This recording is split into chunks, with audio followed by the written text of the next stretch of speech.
Hello everybody, and welcome back for Operation Banished Throne. The aliens have crashed in City, United States, and it's up to us to pick off any survivors. I'm your host Nitesco, now let's get started. Unfortunately, this isn't the urban map I thought it would be. However, thankfully there's still some high ground for our resident sniper Peters to take, though with poorer lines of sight. Right off the bat, there's good hard cover to the left and the right, both offering some potential for setting up flank shots, so we send our rookie up towards the left cover, where she uncovers two sectoids scrounging through the rubble for some scrap to repair their ship. The two little buggers retreat just out of sight, probably behind cover, so we move our newly minted sapper engineer up, eager to ruin their day. With the sectoids still out of sight, I move everybody else into whatever cover is available. Unable to go into Overwatch, our sniper steadies his weapon and hopes an unlucky sectoid will pop their head out of cover. Unfortunately for Roseanne, I misjudged just how suicidal the sectoids were, and they advanced into range of my troops in partial cover, though her armor does its job, and she isn't headed for the medbay just yet. Sadly for the sectoids, local zoning laws don't allow for taking cover in the middle of the street, and it's up to Brown to inform them of this mistake. Without cover, both sectoids are fully exposed, and our sniper Peter gets to let go of what he's been holding back. The sectoid tries to trick him into thinking he's in full cover, but Peters knows better, and shows him what we do to liars. Exposed and in the middle of the street, Schmidt and Mazzola teach the remaining sectoid his next lesson about local law. Public indecency is not allowed. With the law upheld, City's finest stack against the left wall in preparation to secure Peters his nest.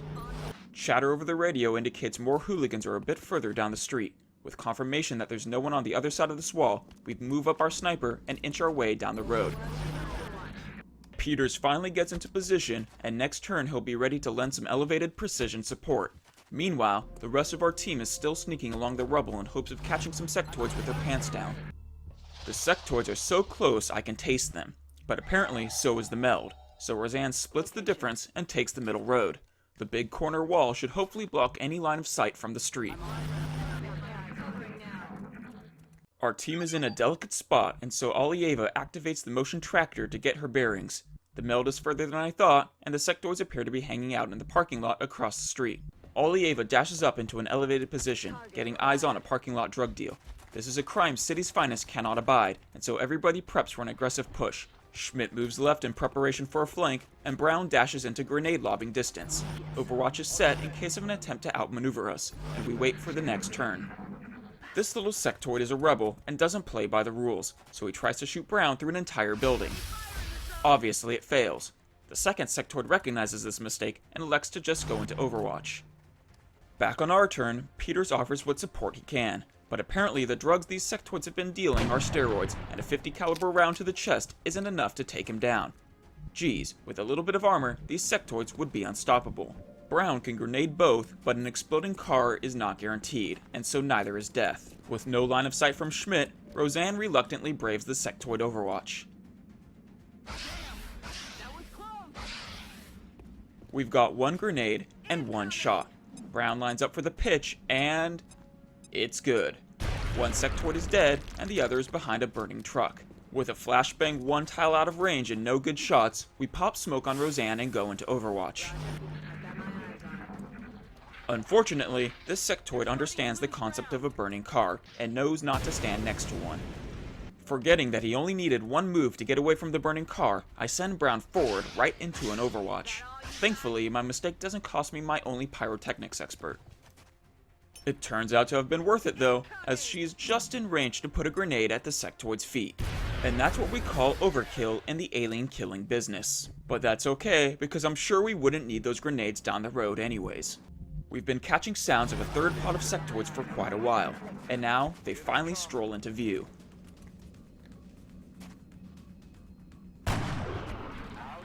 Wow, Peters, I'll be honest, I was actually expecting you to miss that shot. Good job. Our team bounds from cover to cover in preparation to engage the last sectoid, and Peters moves out of sight. While we could take a fairly good shot, missing would mean he's left flanked, and here at XCOM, we don't leave lives to the RNG. Usually. With no sight of the sectoid, I'm worried he might be trying to move around the side for a flank, and so I rush my troops over to try and prevent that from happening. But as it turns out, I was giving the sectoid too much credit, and he's actually holed up in who knows where. I move Brown up top to see if I can't get a sight on the sectoid, but as the motion tracker confirms, he is firmly tucked tail and is nowhere in sight. With that knowledge in hand, I send my dashing troops up, I mean my troops dashing up without fear. A chitter in the wind and a glimpse at my motion tracker informs me that my worst fears have been realized. The coward is holding up right next to the outsider. I carefully get sight on just the sectoid, but my chances to hit just aren't realistic, so I send Brown and Schmidt over to prep for a flank. Next, I move Olieva further back and hunker down Roseanne. But the sectoid just isn't having it and retreats even more. We continue moving for the flank and hunker Brown and Schmidt down in partial cover. Mazzola moves over to support, and Peters remains at the ready to provide fire support. The sectoid finally finds where he left his bloodlust and decides to engage XCOM.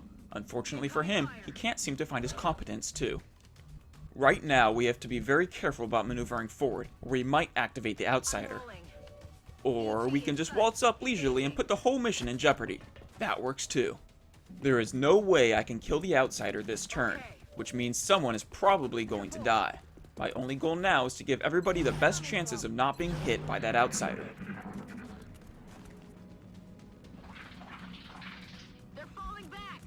It's time to play a little game I like to call, What's the Outsider Up To? If my suspicions are correct, he's moved up to the wall in hopes of getting a flank shot on Brown. Schmidt checks the right side, but it appears to be clear. Since an outsider overwatch at this range would spell instant death, retreat isn't an option. So we set up a couple of overwatches on both his avenues of approach and hunker down Brown. The big bad pops his head into view, but only Brown could get a decent hit on him. So we begin moving Olieva and Roseanne up for a possible flank. Meanwhile, it's Brown's turn to tuck tail and run, so she retreats back out of range of the outsider. And since any soldier in range might as well start riding their will, Schmidt moves out of sight as well. With everyone safe for the moment, we put everybody on overwatch, cross our fingers, and wait. Somehow, the rookie Mazzola hits the outsider, but much like kicking an angry nest of wasps or spiders, all it did was spell his own demise. We have a rookie dead, a sectoid on overwatch, and an outsider out of sight. Olieva is having none of this and puts 5 rounds into the overwatching sectoid. But with 1 health left, the little bugger still poses too much of a threat for comfort. A single outsider is more than enough to wipe out our entire squad. We need to get eyes on and come up with a plan quick, or this will turn into one of the deadliest small UFO missions I've ever commanded. With 1 AP left, Brown moves into grenade range, simultaneously showing us the outsider's position. We can get both a flank and a flashbang if we so choose. But, with nothing else to do but twiddle his thumbs, Peters takes the first shot.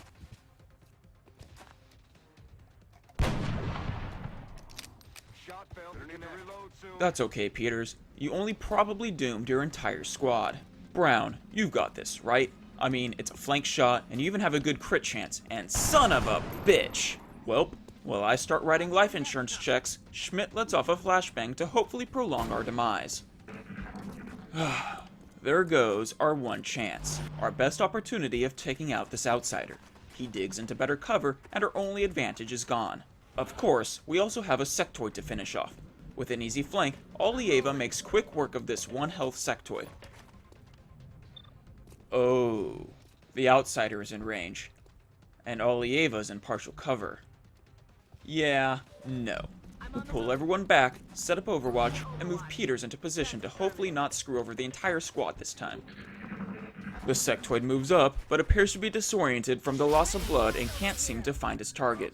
With a sectoid just meters away, Peters throws down a smoke grenade in support of Olieva, who, after emptying her magazine, switches to her pistol but still misses. It seems this sectoid really doesn't want to bite the dust quite yet. Everybody else goes into Overwatch after taking bets on who's going to be the next one to die. They're trying to pull back. It turns out the smoke wasn't needed, as the little sectoid was out of ammo. Now, I know what you're thinking. Did Olieva fire 6 shots, or only 5? Well, as it turns out, she had shot 4, and her clip holds 8, leaving plenty of rounds to finally end this sectoid. Chucking around the corner, it appears the outsider is holding position, probably on Overwatch. Peters tries to hit him, but without X-ray vision, he can only guess where to aim, and unfortunately, he guesses wrong. So, we set up a couple of Overwatches and move Schmidt back out of sight of the outsider. It's been at least a few turns, however, since he's killed any XCOM, and he's starting to get the itch, so the outsider charges forward into a hail of bullets. But, being an outsider, they barely leave a scratch. Roseanne and Olieva move in an attempt to offer support, but they won't be making it in time. Schmidt and Brown are on their own. It looks like it's time for a tactical retreat, so Brown dashes back into her old corner, filling her with memories of better times when she only had to worry about sectoids, while Schmidt on the other hand can only make it behind a postal truck. However, both should be relatively safe, at least through the next turn.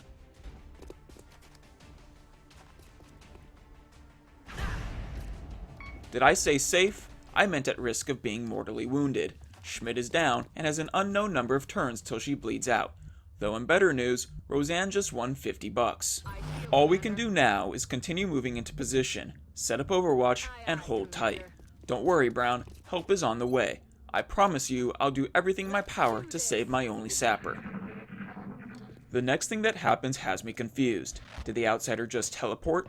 I'm not sure, as this is something I haven't seen before. I need to see if it's still in the area, so I have Brown take a peek, and he appears to be gone. Unconvinced though, I still have Brown hunker down. Olieva checks to see if he teleported back to his starting position, but that's a negative as well. Unsure of what's happening, I put the rest of my team into Overwatch.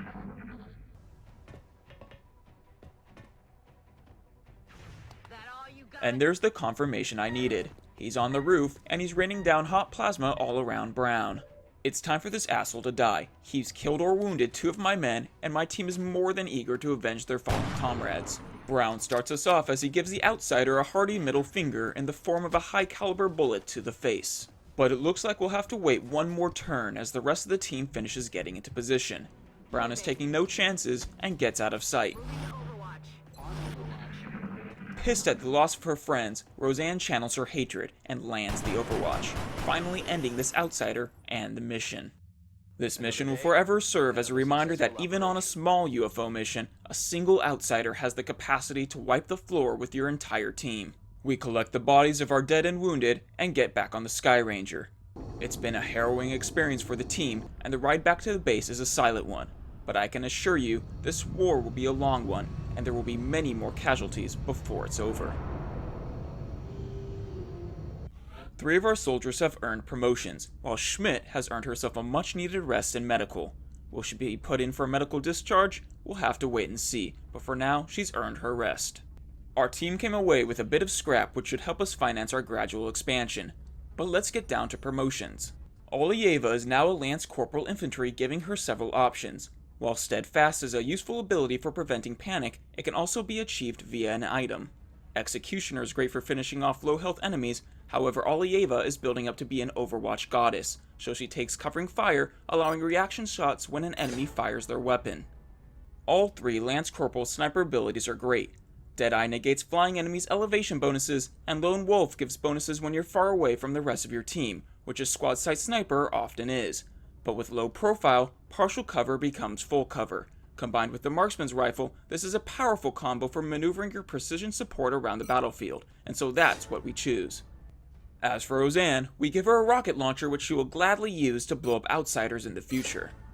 With promotions out of the way, we quickly resume scanning, and it's not long before we catch wind of another alien abduction. For this next mission, our Scout Specialist Diaz will be taking point, so we give her a motion tracker and a battle scanner. Lance Corporal Lee will serve as our gunner, offering her valuable suppression services so we don't have a repeat of last mission. Our Assault will bring the firepower, and the rookies will bring the smoke and flash, as usual. Dropship has arrived. The drop site for this operation will be in Canada. Local government forces have reported a coordinated alien attack in a densely populated neighborhood. They're counting on us to secure the area. It appears the aliens have struck the only military installation in all of Canada, and now it's up to XCOM to put out the fires. Join us next time for Operation Bloody Empire, and as always, thanks for watching. Bye bye.